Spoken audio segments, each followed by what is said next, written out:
এইমাত্র আবার রকেটের সিগন্যাল দিল, ফায়ারের সাইরেন। এখনই মিসাইল পড়বে, সবাই যাচ্ছে সেফটি রুমের দিকে, দৌড়ে দৌড়ে আসছে সবাই। আমাদের মোবাইলে এইমাত্র সিগন্যাল দিল, এখন 10টা 24 বাজে এখানকার সময়, ভারতীয় সময় দুপুর 1টা। আজ রাত 3টের সময় পড়েছে মিসাইল, এখন আবার সিগন্যাল দিচ্ছে, প্রত্যেকে বাচ্চা কোলে নিয়ে যাচ্ছে সবাই। আপনারা দেখতে পাচ্ছেন ইসরায়েলের তেল আবিবে সবাই বাংকারে যাচ্ছে, বাংকারে ঢুকছে এক্ষুনি।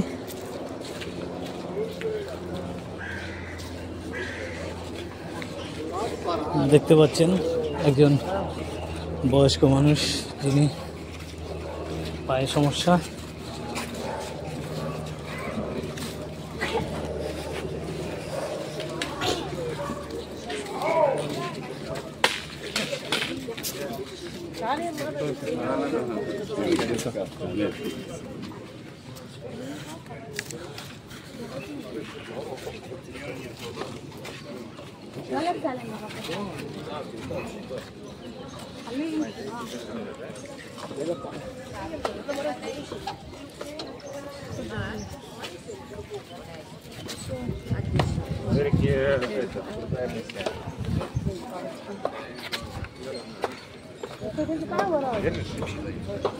মানুষ দৌড়ে দৌড়ে আসছে, দেখতে পাচ্ছেন।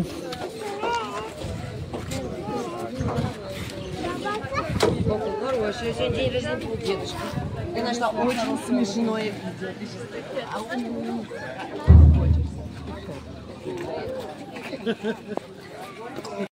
এইমাত্র আবার রকেটের সিগন্যাল দিল, ফায়ারের।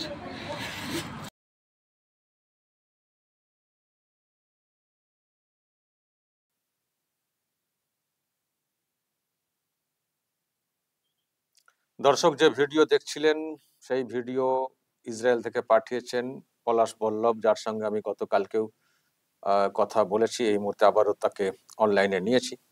আসলে আজকের আপডেটটাও জানার চেষ্টা করব, এবং দেখলেন ভিজুয়াল যে কিভাবে সংকেত দিলেই বাংকারে ঢুকতে হয়, ঘর দুয়ার সব ছেড়ে এসে বাচ্চা সবাইকে ঢুকতে হয় বাংকারে। তার একটা ভিডিও আপনারা দেখলেন। আমি পল্লব গুলিয়ে ফেলছি মাঝে মাঝে মধ্যে। পলাশ বল্লভ, বলছি যে কি খবর কালকের পর থেকে?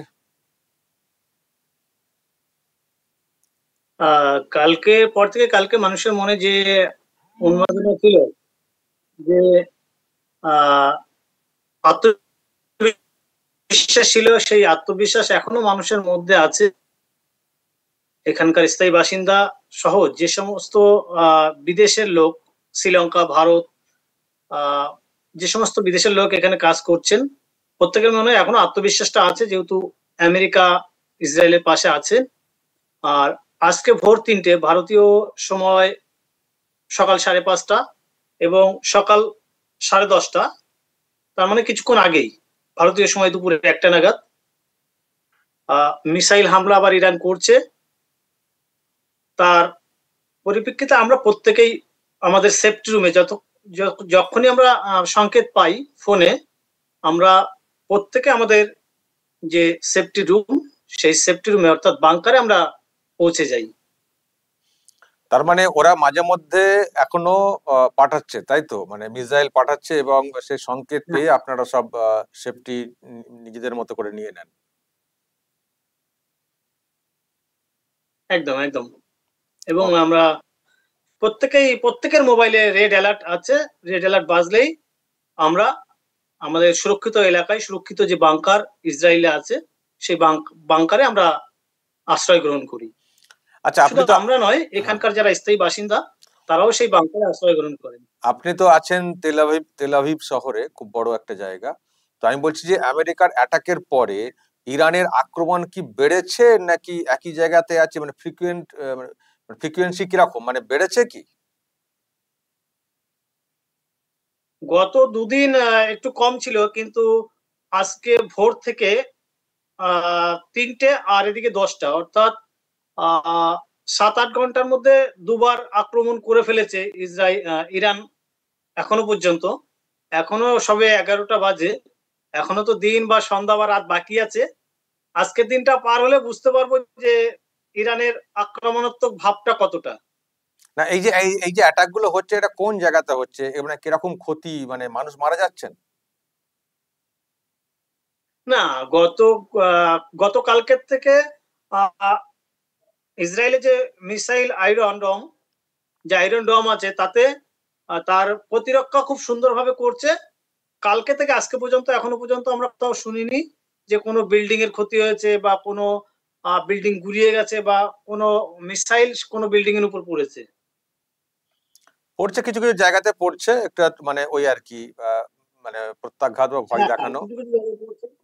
বা এটা হতে পারে। আচ্ছা, আমি আরেকটা বিষয়, আমি আজকে যে ভিডিওটা যেটা আপনি পাঠিয়েছেন, আমি ওটা ভালো করে লক্ষ্য করছিলাম। আমি দেখলাম ওই ভিডিওতে যে বোরখা পরে মানে মুসলিম মহিলারা তারাও সব এসছেন বাংকারে, তারাও ঢুকছেন। তো আমার খুব জানার ইচ্ছে, কারণ এই ইসরায়েল এবং ইরান যুদ্ধটাকে অনেকেই ধরে নেন যে এটা হচ্ছে ইহুদি বনাম মুসলিম একটা যুদ্ধ হচ্ছে, এবং সেরকম একটা মানে মেরুকরণ টাইপের আমরা এখানেও দেখি। যেমন পাকিস্তান, বিশেষ করে আমাদের বাংলাদেশ, বাংলা ভাষার মানুষ যেখানে অনেক আছেন, তারা তো এটাকে ওই রকম ভাবে নেওয়ার চেষ্টা করে যে ইসরায়েল মানে হচ্ছে ইহুদি, অমুসলিম, আর ইরান মানে মুসলিম। তো সুতরাং এটা একেবারে ইহুদি ভার্সেস মুসলিম একটা ব্যাপার। কিন্তু আমি তো যে ভিডিও দেখছি আপনি যেটা পাঠিয়েছেন, সেখানে অনেককে দেখছি বোরখা পরে, মানে মুসলিম মহিলাদের কি আমরা সহজে চিনতে পারছি, এবার নিশ্চয়ই পুরুষ মানুষও আছেন যাদেরকে হয়তো আমরা পোশাক দেখে চিনতে পারছি না। তো এই যে ব্যাপারটা, তো আপনি ওখানে থেকে মানে কি ফিল করেন যে দুটো দেশের মধ্যে একটা দ্বন্দ্ব হয়তো হচ্ছে, যুদ্ধ হচ্ছে, কিন্তু দেশের অভ্যন্তরে দাঙ্গা টাইপের কি কিছু হয়? দাঙ্গা মানে দ্বন্দ্ব হচ্ছে দুই দেশের, কিন্তু দেশের অভ্যন্তরে সাম্প্রদায়িক দাঙ্গা বলে কিছু আছে, নাকি দেশ আগে ধর্ম পরে? ইসরায়েলে কি কি লক্ষ্য করেন? মুসলমানরা ওখানকার কিরকম সাপোর্ট করেন? দেশকে সমর্থন করেন নাকি ইরানকে সমর্থন করেন মুসলিম কান্ট্রি হিসেবে? আহ আমরা অ্যাকচুয়ালি এখানে আসার পর আমরা এমনি জানি ইসরায়েলে 18-19% মুসলিম বসবাস করেন। এবং আমরা যে এলাকাটায় থাকি, তেল আবিবের ইয়াফিতে, এই ইয়াফিতে 60% মুসলিম, 60% যে বসস্থান আছে 60% মুসলিম। এবং এদের মধ্যে আমরা কোনো সময় অনুভব করিনি যে এদের ধর্ম আগে দেশ পরে। এদের কাছে আমরা সবসময় এদের সঙ্গে, যেহেতু রাস্তায় চলাফেরা করতে গেলে কথাবার্তা বলতে হয়, দোকানে গেলে, শপিং করতে গেলে কথাবার্তা বলতে হয়, যখন আমরা বাংকারে যাই তখনও আমাদের কিছু কথাবার্তা হয় সেটা ইংরেজিতে। তো তাদের কথায় আমি যেটা বুঝি, তাদের দেশ আগে। হ্যাঁ, অবশ্যই তাদের কাছেও দেশ আগে, ধর্ম পরে, মানে আগে দেশ মানে ইসরায়েল, তারপরে মুসলিম কান্ট্রি বা এদিক ওদিক। ভালো লাগলো কিন্তু, তারপরে ধর্ম, একদম। আমার হ্যাঁ ভালো লাগলো এটা দেখে, ভিডিও দেখেও ভালো লাগলো, এবং আপনি যে ব্যাখ্যাটা দিলেন সেটা দেখেও ভালো লাগলো। কারণ আমাদের দেশে আমরা অনেক সময় এটা ফিল করি না। আমাদের এখানে কোথাও কোথাও মনে হয় যে দেশের থেকে ধর্ম আগে। ভারতের সঙ্গে পাকিস্তানের যুদ্ধ হচ্ছে, পাকিস্তানকে সমর্থন করা হচ্ছে, এখান থেকে মুসলিমদের একটা অংশ করার চেষ্টা করছে। এমনকি আমি এইসব নিয়ে কথা বলি বলে আমাকে আবার প্রশ্ন তোলা হয়, বাংলাদেশ থেকে প্রশ্ন তোলা হয় যে তুমি কি মুসলিম, তাহলে পাকিস্তানের সঙ্গে দ্বন্দ্ব হচ্ছে, তুমি কেন ও ভারতের হয়ে কথা বলছো? অদ্ভুত লাগে কথাগুলো শুনতে। কিন্তু আবারও বলছি, আমরা অনেকটা দূর থেকে শুনছি, দেখছি ইসরায়েল ইরান যুদ্ধ, কিন্তু সেখানে আপনি আছেন, আপনি ফিল করছেন যে ওখানে যারা মুসলমান রয়েছেন তাদের কাছে ধর্ম থেকে দেশ আগে। তারাও ইসরায়েলের মানে পুরো দেশের ব্যাপারে তারা থাকছেন, এবং ওখানে মানে দুই সম্প্রদায়ের মধ্যে দ্বন্দ্ব, একে অপরকে সন্দেহ করা যে এরা মুসলিম মানে মনে হচ্ছে ইরানের, মানে এরকম সন্দেহ কেউ করেন না। না, ধরুন ইহুদি যারা আছেন, না, না, তারা কি মুসলমানদেরকে সন্দেহ করেন যে না, না, না, এরা এখানে এসেছেন বটে, কিন্তু এ তো ইরানের সাপোর্টার? না, না, এদের মধ্যে, ইহুদিদের মধ্যে এবং এখানকার মুসলিমদের মধ্যে একটা আন্তরিকতার ভীষণ সম্পর্ক, যেটা আমার মনে হয় না অন্য অন্য দেশে আমরা দেখতে পাই বলে মনে হয় না। মানে আমরা এখান থেকে অনেকে ভাবছি বা ভাবানো হচ্ছে যে ইসরায়েল ভার্সেস ইরান মানে হচ্ছে ইহুদি ভার্সেস মুসলিম ধর্মযুদ্ধ, কিন্তু ওখানে ওখানে আপনারা বলছেন এরকম ধর্মযুদ্ধ না, তাই তো? মানে দুটো দেশের মধ্যে যুদ্ধ হতে পারে, কিন্তু ধর্মযুদ্ধ না, ধর্মীয় অ্যাঙ্গেলের যুদ্ধ না। একদম তাই যদি হতো, আমি জানি না যারা এই সমস্ত কথা বলে, বা আমি দেখি অনেকে অনেক মুসলিম ভাইরা বোনেরা কমেন্ট করেন যে ইরান আর ইসরায়েলের মধ্যে যে যুদ্ধ হচ্ছে মুসলিম জিতবে। আমি তাদের প্রশ্ন করতে চাই, তারা কি জানে ইসরায়েলে 18 থেকে 19% মুসলিম বসবাস করেন, এবং আমি যে স্থানে বসবাস করি তেল আবিব ইয়াফিতে, এখানে 60% মিনিমাম মুসলিম। তো গত পরশুদিনকের আগের দিন আমার এই পাশেই একটা মিসাইল পড়েছিল, আমার এই জানলাটা ভেঙে গেছে, এখন পর্দায় আমি দিয়ে রেখেছি, জানলা পুরো কাচের জানলা। এখানকার অধিকাংশ দোকান সব মুসলিমের, তাদের দোকান ভেঙে চুরে তছনছ হয়ে গেছে। তাহলে ইরান কি বেছে বেছে তাহলে শুধু ইহুদিদের মারতে পারতো, কেন এখানে মুসলিম ভাইদের মারছে? আমার সেই প্রশ্নটা, যারা এই কোশ্চেন গুলো করে, হিন্দু মুসলিম যারা ডিভাইডেড করে, যারা কোশ্চেন গুলো করেন বা মেসেজ গুলো লেখেন, রিপ্লাই গুলো দেন, তাদের কাছে আমার এই প্রশ্ন, নিশ্চয়ই তারা সদুত্তর দেবেন। ওকে, অসংখ্য ধন্যবাদ পলাশ বল্লভ, একটা খুব ভালো তথ্য আমি পেলাম বা দর্শকদেরকে শোনাতে পারলাম সরাসরি। আর আমি শুধু এটা না পলাশ, আমি ইরান থেকেও খবর নিচ্ছিলাম, ইরানেও নাকি অনেক ইহুদিদের বসবাস আছে ইরানে, সেখানেও নাকি ওই ইহুদি যারা আছেন তারাও নাকি ইরানের হয়ে ইসরায়েলের বিরুদ্ধে তারা কথা বলে। মানে সেখানেও কিন্তু ধর্মের ব্যাপারটা নেই, সেখানেও কিন্তু এই যে ইসরায়েলের সঙ্গে যুদ্ধ হচ্ছে মানে যারা ইহুদি আছেন তাদেরকে ওখানে কেটে ফেলো, মেরে ফেলো।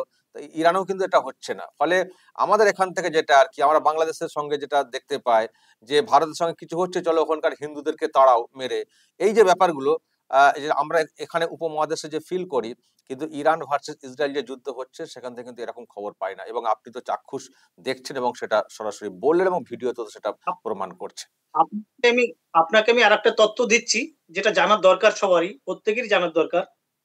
ইসরায়েলের একটা সিস্টেম আছে, সরকারি সিস্টেম, সেটা হচ্ছে একটা মেয়ে বা একটা ছেলে যে ধর্মেরই হোক, সে যদি শারীরিক অক্ষমতা না থাকে, সে যদি পঙ্গু না হয়, প্রত্যেকের মেয়েদের ক্ষেত্রে মিনিমাম 3 বছর আর্মি ট্রেনিং করতে হবে, ছেলেদের মিনিমাম 5 বছর তাদের আর্মি ট্রেনিং করতে হবে, সে হিন্দু মুসলিম জৈন খ্রিস্টান ইহুদি যেই হোক। একেবারেই। এবং যেহেতু দেশটাকে এইভাবে লড়াই করে বাঁচতে হচ্ছে সেই জন্যই হয়তো এরকম, এবং ছোট দেশ সুতরাং সামরিক শক্তি অনেক বেশি আঁটাসাঁটা করতে হবে, সেই জন্যই হয়তো এই নিয়মটা করা হয়েছে, এবং ধর্ম বর্ণ নির্বিশেষে সকলকে দেশের জন্য খুব ভালো ভালো পদক্ষেপ, সেটা বলার কিন্তু কোনো অপেক্ষা রাখে না। ভালো থাকবেন পলাশ বল্লভ, আপনার মধ্যে কনফিডেন্স দেখছি ভালোই আছে, ভয়ের কোনো কারণ আমি নতুন করে দেখছি না। তবে হ্যাঁ, একটু মানে সতর্ক থাকতে হবে, দেখা যাক তারপরে পরিস্থিতি কোন দিকে যায়। ভালো থাকবেন। ওকে, ধন্যবাদ। দর্শক শুনলেন পলাশ বল্লভ ইসরায়েল থেকে আজকে আরো একবার আপডেট দিলেন কি অবস্থা ওখানে। টুকটাক হামলা প্রত্যাঘাত হয়তো হচ্ছে, কিন্তু তারা সাবধান থাকছেন। আর যে তথ্যটা নতুন করে দেওয়ার চেষ্টা করলাম, যে ভিডিও দেখালাম তার মাধ্যমে, যে ওখানে কিন্তু দ্বন্দ্ব হচ্ছে দুই দেশের মধ্যে, কিন্তু দাঙ্গা হচ্ছে না দেশের অভ্যন্তরে, না ইসরায়েল না ইরান, ইরানও কিন্তু এটা হয় না। যত এই রকম দ্বন্দ্ব দূরত্ব এই ভারতে দেখি আর বাংলাদেশে বা পাকিস্তানে, মানে এখানে এই ধরনের একটা পরিস্থিতি তৈরি হয়ে যায়, যারা এরকম মনমানসিকতা তারা এইভাবে ব্যাখ্যা করে, সেখান থেকে একটা দ্বন্দ্ব তৈরি হয়ে যায়। কিন্তু ওখানে যারা মুসলিম, এবং যেটা আমি বলছিলাম যে এখান থেকে অনেকে মনে করছেন ইহুদি ভার্সেস মুসলিম ধর্মযুদ্ধ হচ্ছে, জিহাদ হচ্ছে, বিষয়টা কিন্তু সেটা না। ইসরায়েলে যারা আছেন মুসলিম তারা একসঙ্গে দেশের জন্য, ইরানে যারা আছেন ইহুদি তারাও ইরানের জন্য।